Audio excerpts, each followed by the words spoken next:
Ini Pak Yohanes Dipa ini yang kemarin juga membantu saya dalam kasus saya yang saya alami, dan saya yakin kalau Pak Yohanes Dipa yang kawal kasus ini itu, wah, Julius gak bakalan lolos. Saya yakin itu.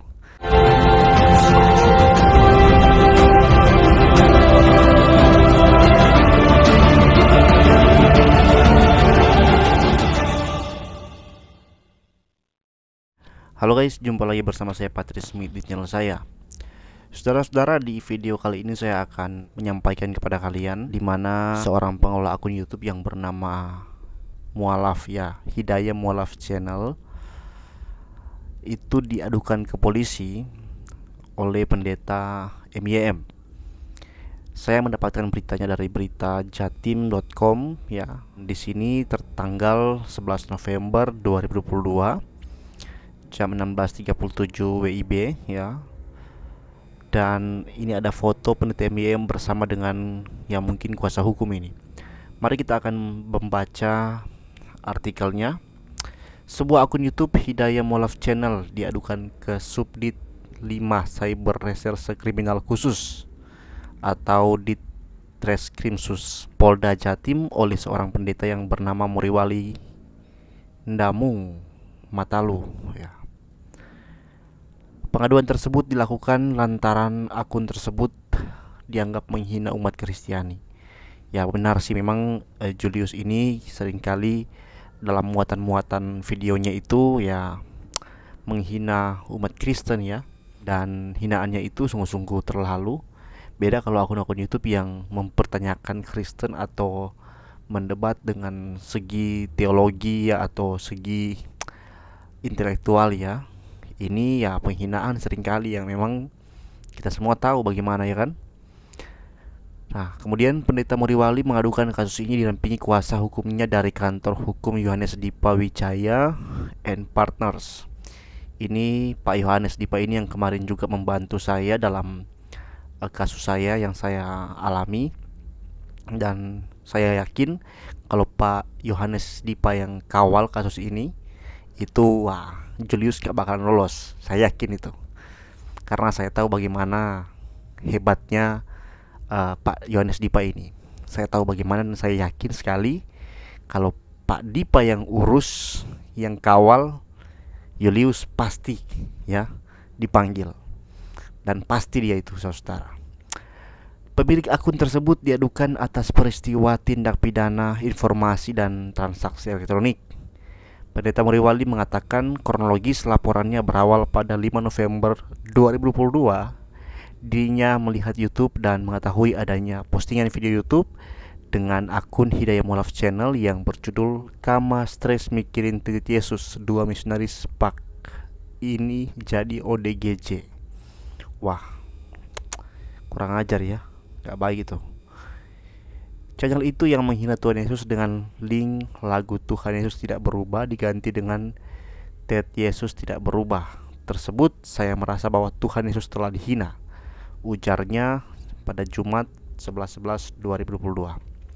Pendeta Muriwali menambahkan pada 3 November 2022 dirinya melihat dan mengetahui adanya postingan video YouTube dengan akun HMC New yang berjudul Setelah Jadi ODGJ, Kama Titit Yesus. Mikana yang sedang halu pun kena tampol pendeta Muriwali.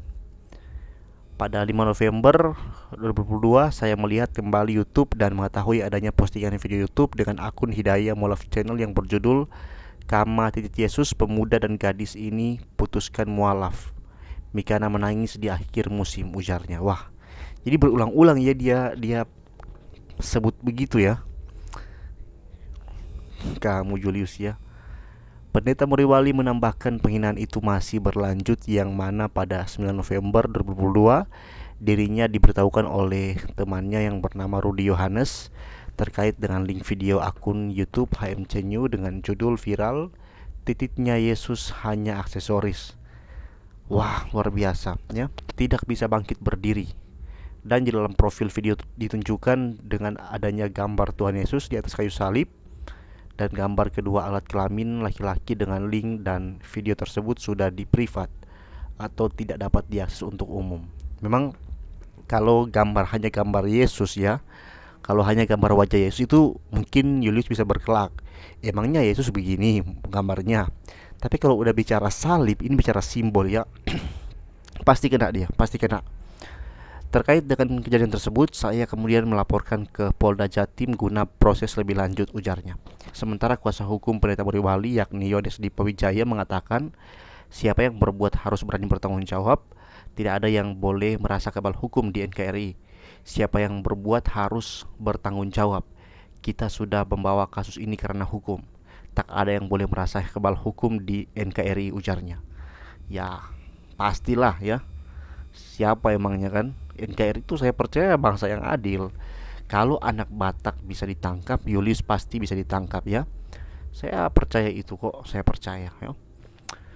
Kita berdoa agar supaya Tuhan gerakkan hati orang-orang di kepolisian untuk bisa melakukan keadilan mereka.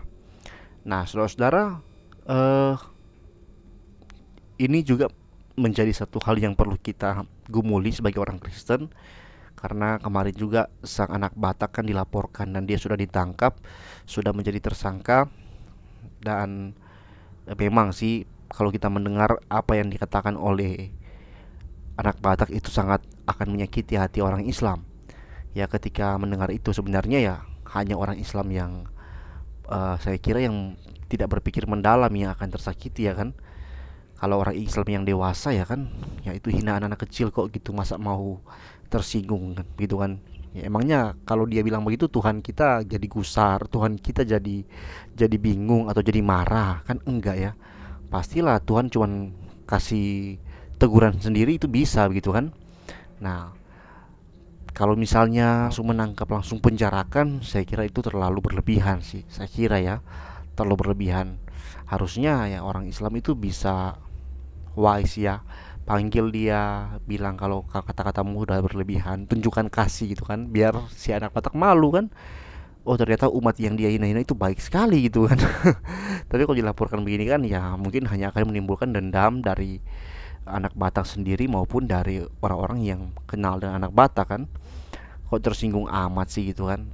Nah, bicara mengenai penghinaan dari Julius, ya kalau Julius sudah dewasa, dia udah dewasa, dia udah gede, dia udah berulang-ulang kali menghina ya, bukan cuma sekali. Kalau si anak Batak dalam pengakuannya, dia itu nggak tahu, dia itu ya pikir ya aman-aman aja, dia masih baru nge-YouTube gitu, masih baru gitu kan. Kalau Julius kan udah gede, udah berkali-kali menghina nggak berhenti berhenti. Jadi saya kira ya harusnya memang sudah seharusnya dilaporkan kan, sudah seharusnya ditangkap dia. Karena memang sudah penghinaan dengan secara sengaja gitu. Ada niat yang memang mau menghina salib Kristus, menghina Yesus Kristus kan. Berulang-ulang kali kok dibuat video, masa lagi bukan sebuah ketidaksengajaan atau ketidaktahuan ya.